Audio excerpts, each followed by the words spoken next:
I'm Ken Stickney with Port Arthur News. This is our weekly Facebook Live live stream show, and we're going to be interviewing today one of the candidates for Port Arthur mayor. In fact, I guess the first candidate that came out and announced for mayor, and that is Thurman Bill Bartie.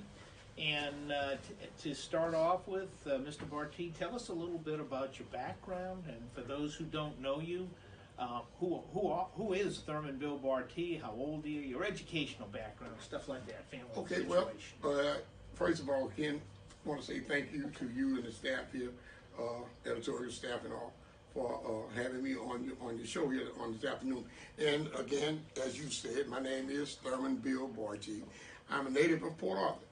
Happen to have been born on the great west side of Port Arthur on July the 21st, 1954. So if we did the math on that, as of today, I am 64 years old. I'm a graduate of Lincoln High School, product of Port Arthur Independent School District, exactly. Having attended elementary school at Carver Elementary.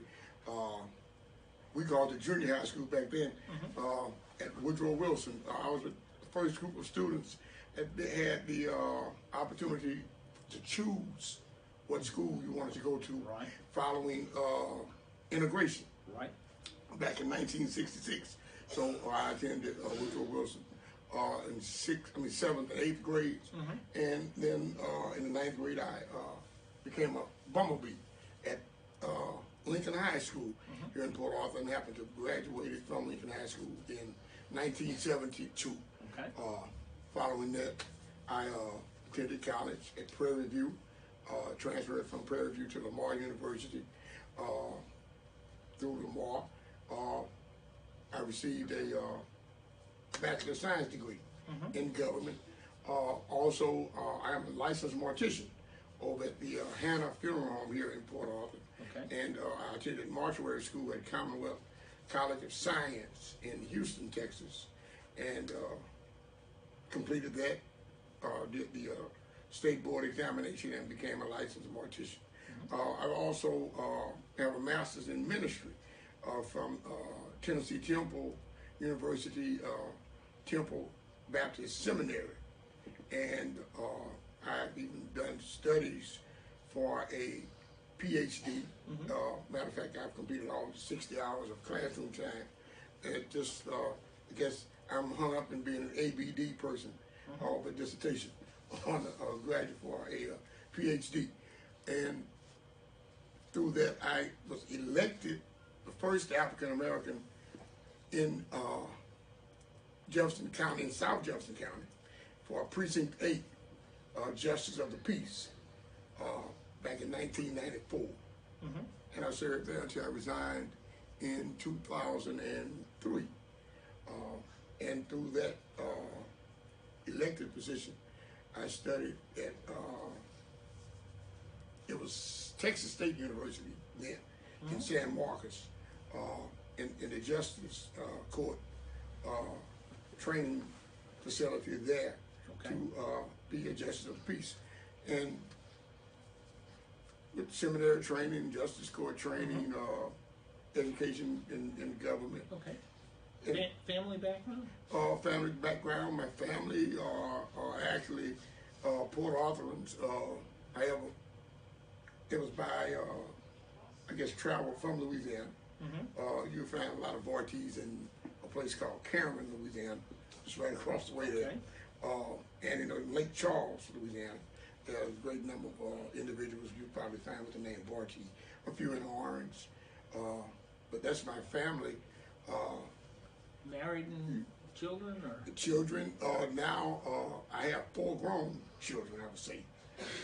There's Ronnie, who is an educator in Houston. She's now teaching in a charter school system in Houston, teaching reading. My eldest son, Brandon Bartie, he is a board member here of the PAISD Board of Trustees here in Port Arthur. My youngest daughter, Ashley Turner, is a resident of Beaumont now. She actually taught at Westbrook. She's on maternity leave now. She just had a baby about 8 months ago, I believe it is. And a younger son, Jeffrey, who lives in Houston, who is an IT tech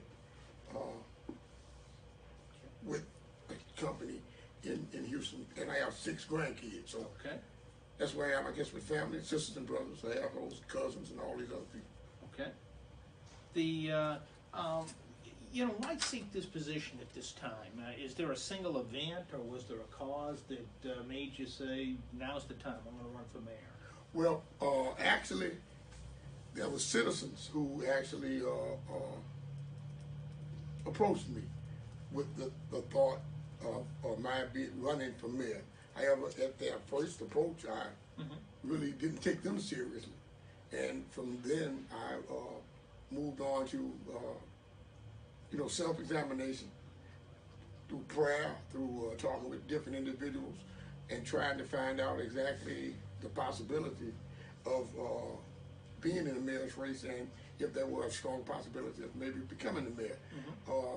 Did an exploratory committee, and from the exploratory committee, we came to the final realization that this would be a good time to run for mayor. And with that thought, I've done what folks would say. I've thrown my head in the ring.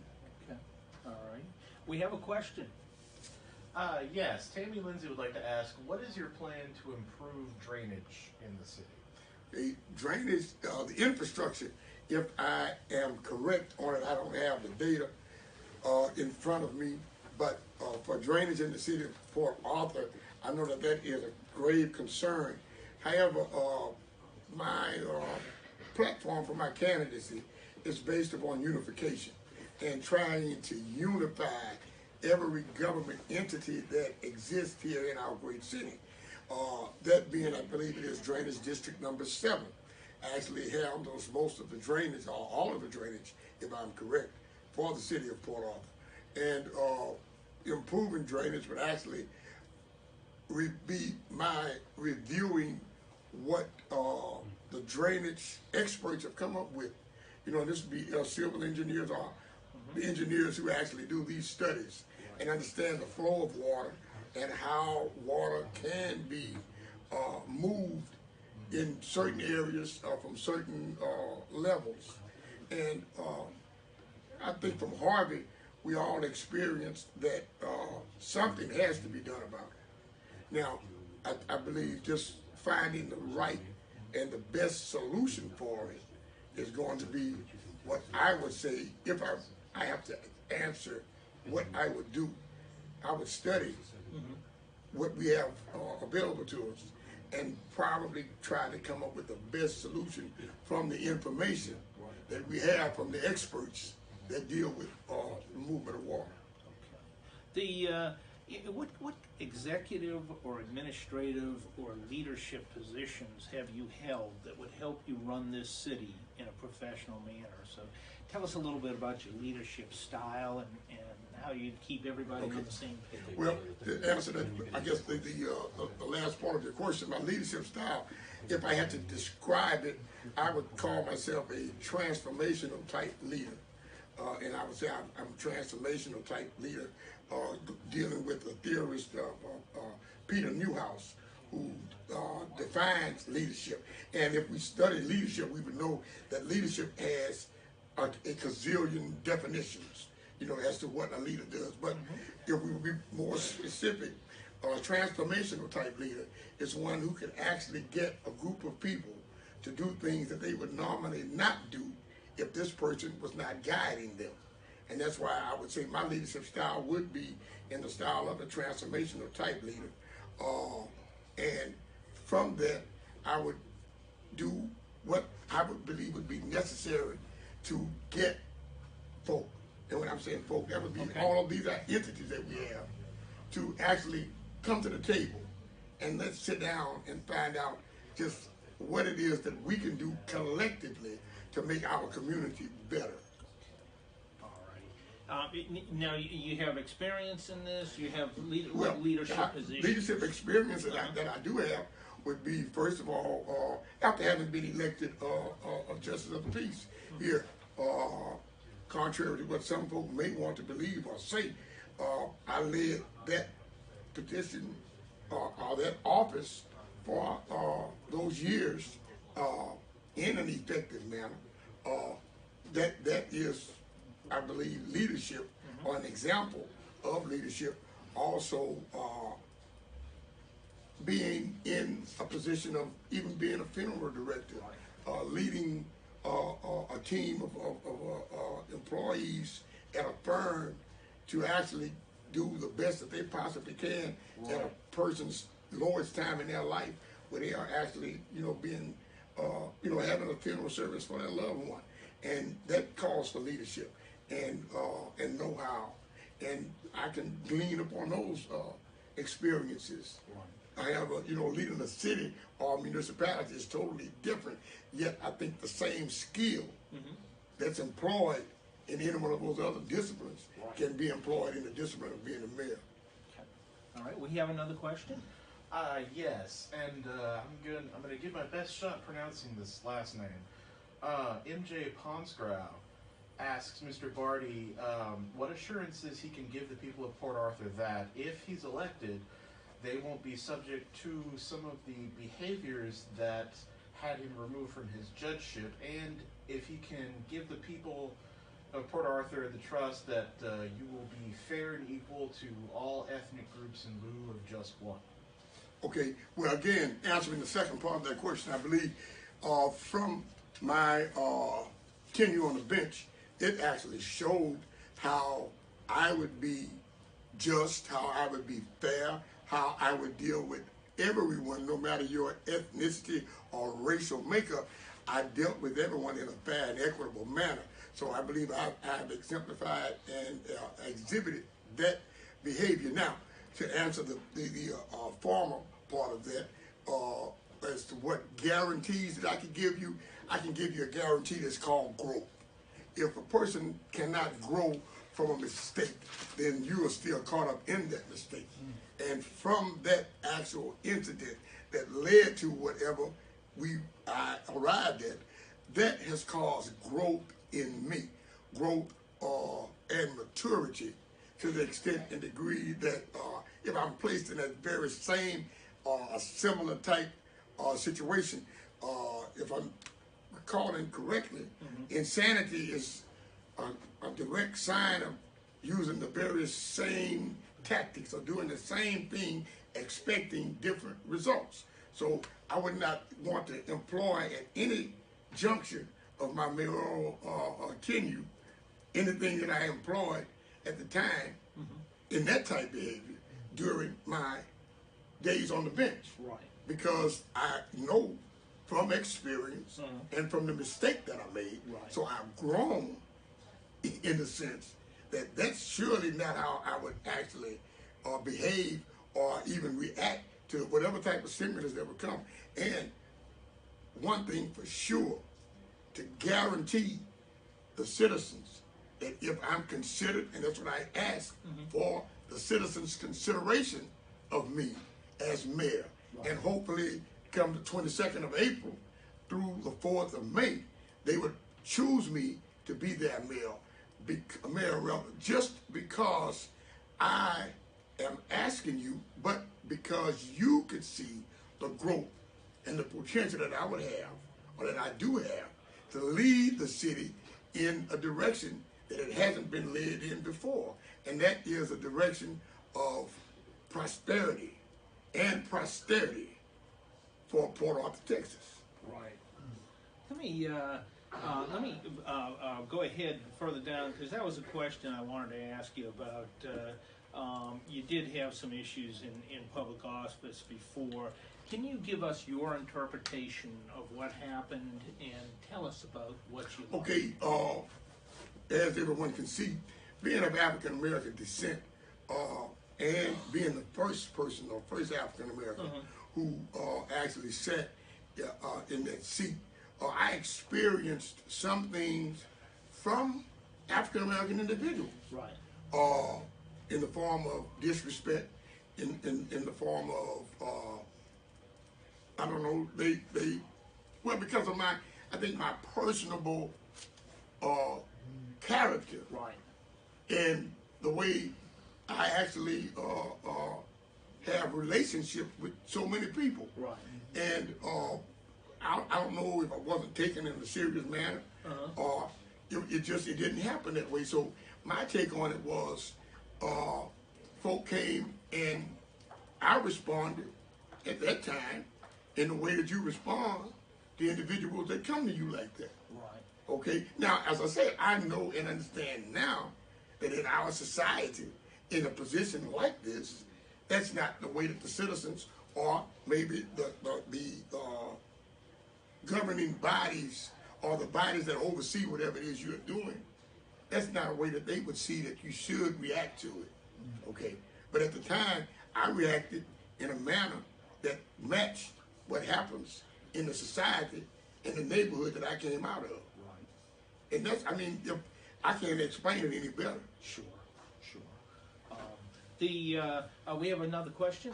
I have quite a few questions, but we'll start with this first one, and we'll try and work our way through the list that we got so far. Okay. Jacqueline Barry McDowell would like to ask, being relatively new to the Port Arthur area, I'm appalled at the condition of even major streets in the city. The current city-county leadership haven't been very vocal about the solution to this problem. What will your plan be to address this major issue? And Ms. McDowell, I believe it is, you said? Yeah. And Ms. McDowell, I am as appalled as you are to drive down several streets, certain streets in my past city that I've been in all of my life and see them in such disrepair. Now, this didn't happen overnight, so I can't blame those who are sitting on council now for the potholes and the disrepair of infrastructure and roadways in our city over a 20-year period, probably, a 25 to 30-year period. I believe that there were things that should have been done 25 to 30 years ago that weren't done for whatever reasons, and because they were not done, then this has caused us to be where we are today. Now, what I would do, number one, would be to try to find out from the city manager, whom I would work diligently with, hand in hand with, to see if we can change some things. How are we going to pay to have this repair done? Even though we know that they've been needed for all of these years, there has to be some approach. There has to be some monies somewhere that weren't used, some monies that were even used for, maybe should have been used for that, but were used for other things. I'm not sure. But we would first have to find out the financing of those different roadways. Next, I would find out how are we going to prioritize. I can't give the priorities even if I'm the elected mayor, but I would work with the departments, I would assume in public works. And that department and what the engineers here in our city could tell us, okay, which streets are in such a deplorable state of disrepair. Mm-hmm. Okay, how long has this street been there? What amount of travel is on this particular street? And then we can prioritize as to how we will begin to repair those streets. Now, as I said, this didn't happen overnight. And so it would take some time. But I believe that the citizens need to be made aware of some program or some plan that we would have in place to bring our streets back to a drivable type street. I went down a couple of streets just a few days ago, and I just started to get out of the car and walk. But for other reasons, I had to continue to drive and then drive very slowly. And I believe for a city as we have here in the city of the Port Arthur, mm-hmm. to have all of this wealth around us and to be in such a deplorable state, it speaks volumes on some decisions that are made in our government that have not addressed this. And I would do all within my power to first try to prioritize or find out how could we finance it, prioritize, and then get with doing the job that we need to do, and that's to do the actual repair of it. Okay. You know, it's been said that politics is the art of coalition building. How would you build coalitions on this council? Do you know them? Can you work with them? How would you go I about it? tell you what, I like what you just said, and some folk, I hope I'm not offensive to anyone with this, but my mentor, Reverend Dr. Ransom Howard, who's passed on, he would say, I could work with the devil if he puts down his pitchfork. And whomever, and I'm not calling anyone on the council of the devil, so please don't misconstrue what I said. Okay, but what I'm saying is, if God permits me to be elected, I will be willing to work with the council who is in place, those persons who are in place. They actually have the knowledge that I need to work with in order for me to be successful. So I would work with those individuals to see how can we work in a unified manner, you know. And then you said about coalition building, and I think you read what my platform is. You were there when I made my announcement. I want to unify the forces and move forward. And unification is bringing in the Port of Port Arthur, bringing in the Port Arthur Independent School District, bringing in the Sabine Pass School District, bringing in the Sabine Pass Port Authority, bringing in the EDC, bringing in the Navigation District, bringing in the Drainage District. All of these government entities that actually serve within the boundaries of the city of Port Arthur. Let us come to the table and reason together. You've got another question? Yes, we've got Glinda Desormo Pattinson has a couple of questions. She has a few questions. I'll start with these first two. She asks, why haven't you been attending council meetings in the past? And where were you working to help people during Harvey?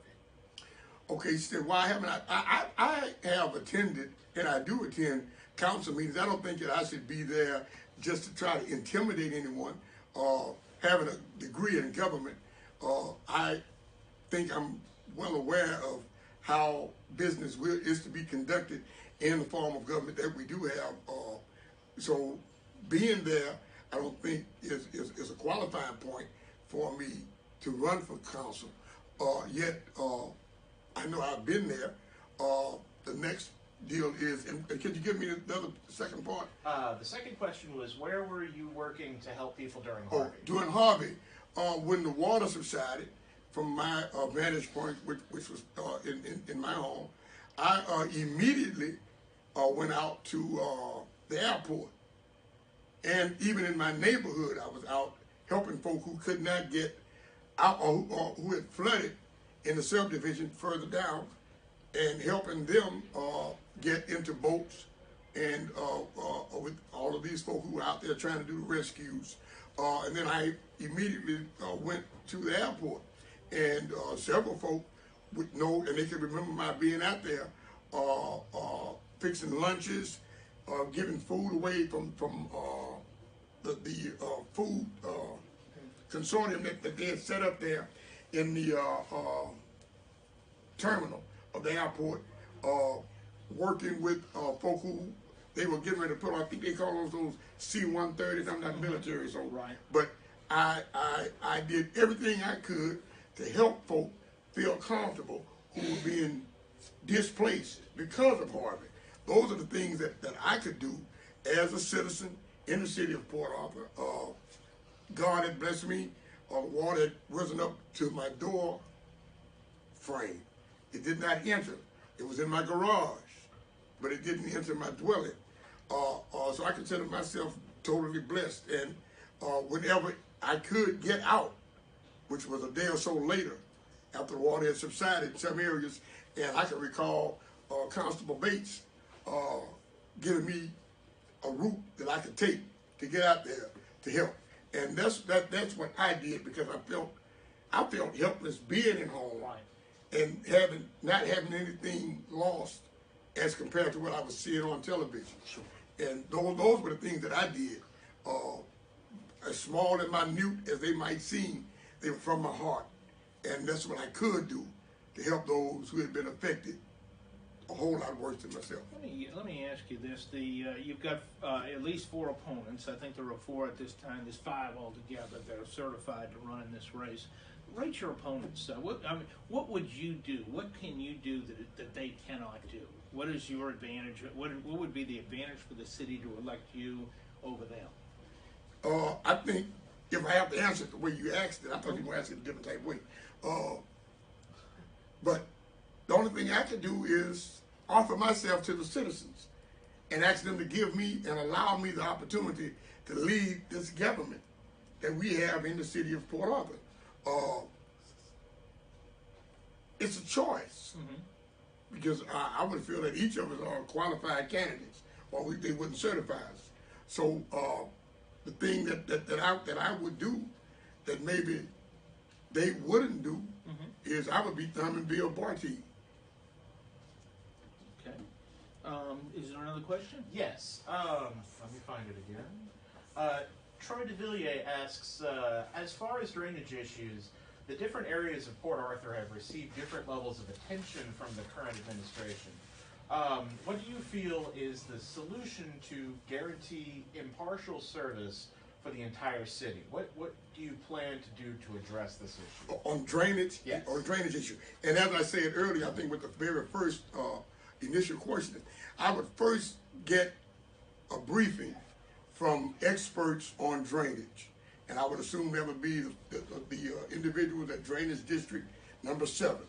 And the engineers there, the maintenance crews who are there, to just give me a briefing on how the water is moved as the water is actually coming down on us, Okay, once that's done, if there are areas in the city or within the city that has to be inundated with the water because of the volume of water that's falling, then I believe a decision should be made not with just my being mayor, but with the drainage district. And that's why I would want a consortium, as I said earlier, or this coalition, that if we have to move the water on a certain part of town because we just can't do something with all of it, then I wouldn't want to just make that decision by myself. Right.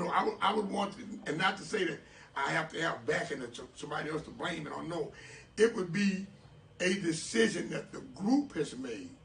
Now, if I am the head of the group and if it's in an emergency management type situation and I am the mayor, then you are, that individual, I believe, is the person that's in charge.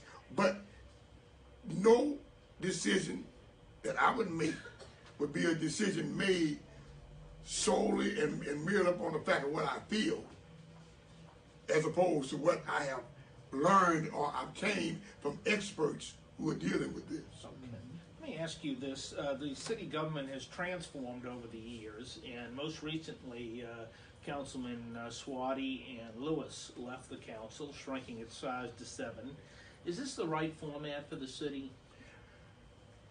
I haven't studied that to the extent that I could say yay or nay on that. I believe that some have alluded to the fact of the amount of money that having 9 as opposed to 7 or something like this does for a city our size. And if you would look at the demographics of the city, the population, the growth, we are in a period of declining or decreasing population. So I don't know how we would have a decreasing population yet a growing representation. That's a strange dichotomy as far as I'm concerned. But as to saying or to answer directly, it's the house to say whether it's good or bad for the city. I don't have the right information to answer that one, maybe in the affirmative for you. Right. But it's just based upon what I just said, is that if the population is declining, I don't see how the representation is supposed to be increasing. Let me ask you, there's been, the city is, and when talking about demographics, some 40 to 50% African American, but the council is 100% African American. should the council more evenly reflect the demographic makeup of the city? And if not, why not? And if so, how would you encourage more even representation? Well, I think this takes me back to what happened as I grew up as a child. African Americans were here then, but there were no African Americans, or only one, and all the other representation was were Caucasian males.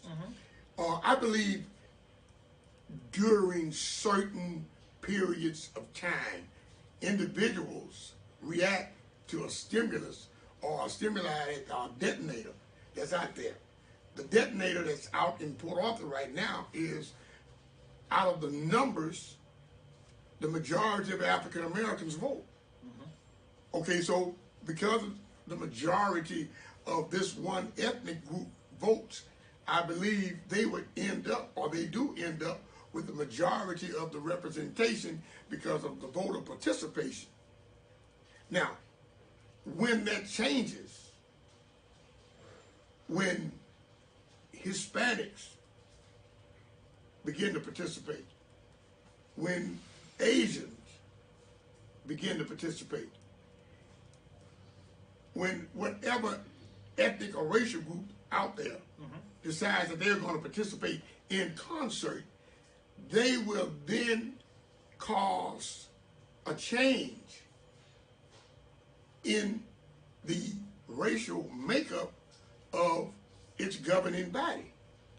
And until the citizens who are members of these, I think, particular groups make a conscious decision that they're going to participate in their government, it will remain that way. Now, historically, back when what I alluded to, African Americans or colored folk of color were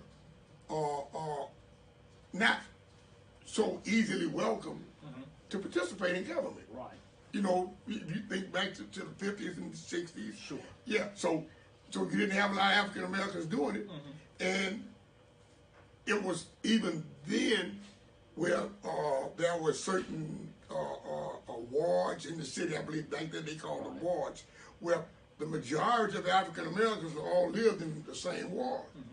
Where the way the lines were drawn, you could only get one person from there. So if there was going to be anybody from that group, yeah, that's how it would be. Would you see a need to redraw lines here? Well, so more that would be Hispanics? something that I would study. I mean, that would be something that I would want to look at and to see what is the most fair and equitable way of getting citizens to participate in government.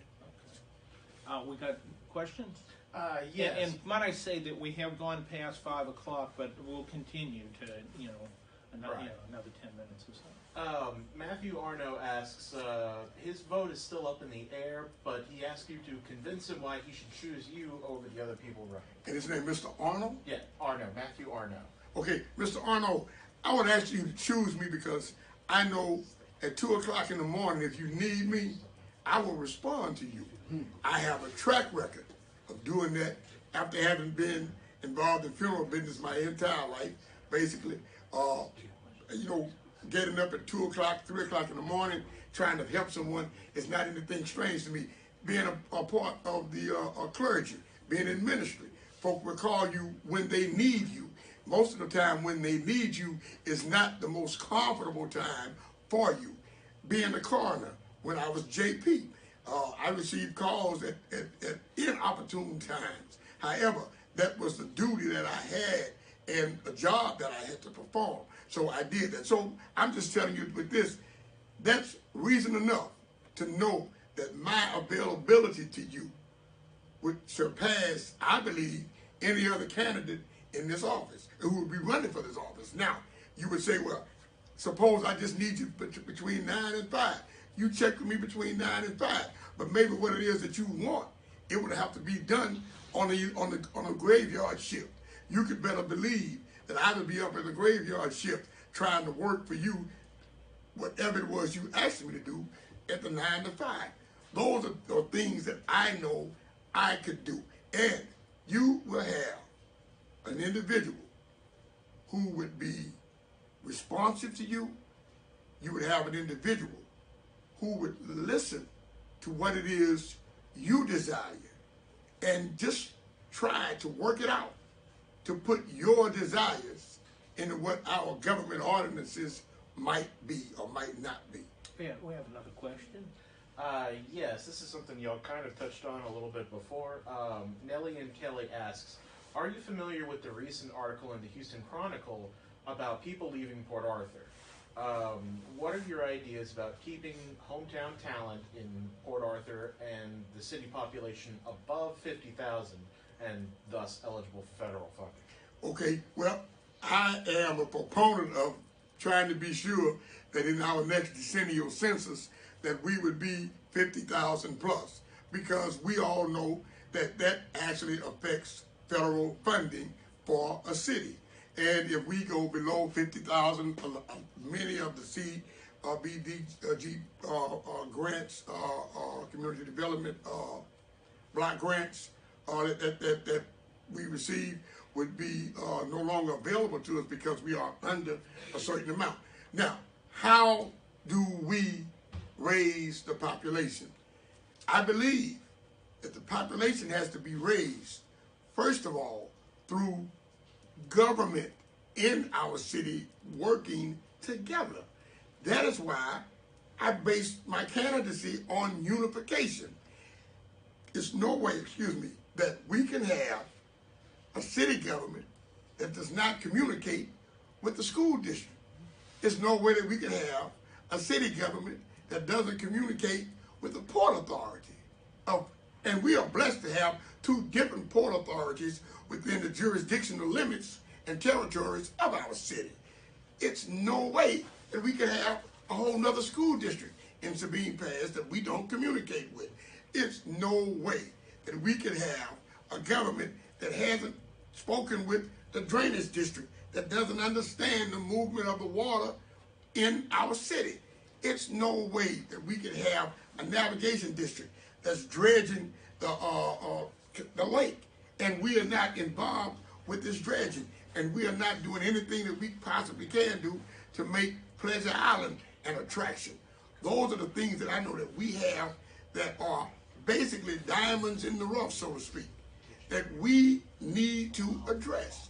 And if I'm elected, I would say that you can rest assured that these are going to be things that I would constantly, as long as I am within the confines of the law, I would constantly bring to our council for some forms of consideration. And not only just consideration, but some forms of implementation of programs and ordinances that would actually address these things. Now, to get citizens to come back, I can't answer that question. The reason why I can't answer that question is because I don't know what it's going to take, but I know one thing it'll take. We have to have a partnership with industry around here. That if a person lives in Port Arthur, that person would be given first preference to a job in Port Arthur. Now, also, we have a downtown corridor that can be developed, that should be developed.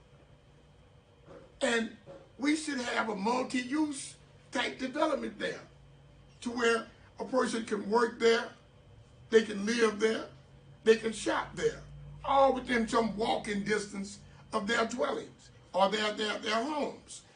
We have it right here in the raw in Port Arthur. These are things that we need to do. Now, why would a person come home to business as usual? No jobs, streets in disrepair, infrastructure going on a blink, okay? You know, those are the things that we have got to address as government here in our city that would cause people to come back. I think I've talked too much, right? We have one more question. One more question. It's kind of a two-parter, though. Jacqueline McDowell writes again that she thinks that a grant was used recently to put lights along Highway 73. She would like to ask if grants are available for street work, and why isn't there consideration for new lighting given to less affluent areas around the city? And I'm glad you asked that because I was passing out the other day on 69 and just waiting for those lights to go up.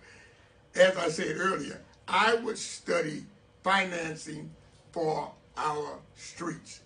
Okay, I'm not sure if there are government grants available or if there is some type of government loans that cities or municipalities would qualify for through, be it the state or the federal government, to be able to repair roadways that have become in disrepair. But I am sure that there is some form of financing that actually can happen. Last but not least on that one, if we have to get our industrial neighbors to pass the hat to them, so to speak, and ask them to help us fix our city, I think that they would if we approach them in the proper manner. There are so many things that we could do to make this better. But I appreciate that question because right now I can't tell you what the answer is. But if you send me up there, you can best believe that I'll be working on trying to find an answer to it. Let's take 60 seconds. We are way past our time, but let's go ahead and take 60 seconds. We'll give you the final 60 seconds to talk about, about your campaign and why voters should choose you. Well, voters, only thing I can say is to choose me is because, and it's sort of like what I said on the day that I announced my candidacy. We have a vast amount of resources here in the city of Port Arthur. And you, the citizens, are actually the greatest component of those resources that we have. And my campaign desires to unite the citizens and involve you, the citizen, in the decisions of our city government. I want to begin dialogue, and I've said it throughout this interview, with and for unification of all of the forces being all of these different entities that we have that actually serve government in our city of Port Arthur, and have some upward mobility of our community as each of these different entities interact with each other. All of these are in our jurisdictional territories here in the city of Port Arthur. Our infrastructure, that's our roads, our water, our sewer, our utilities, is one of the greatest challenges that would be facing our city today.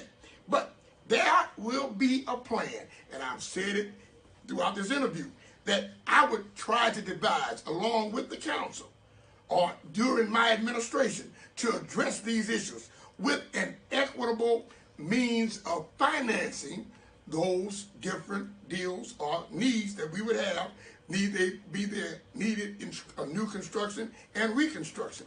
And then the employment issue that we have here of employing citizens of the city of Port Arthur is of great importance to me.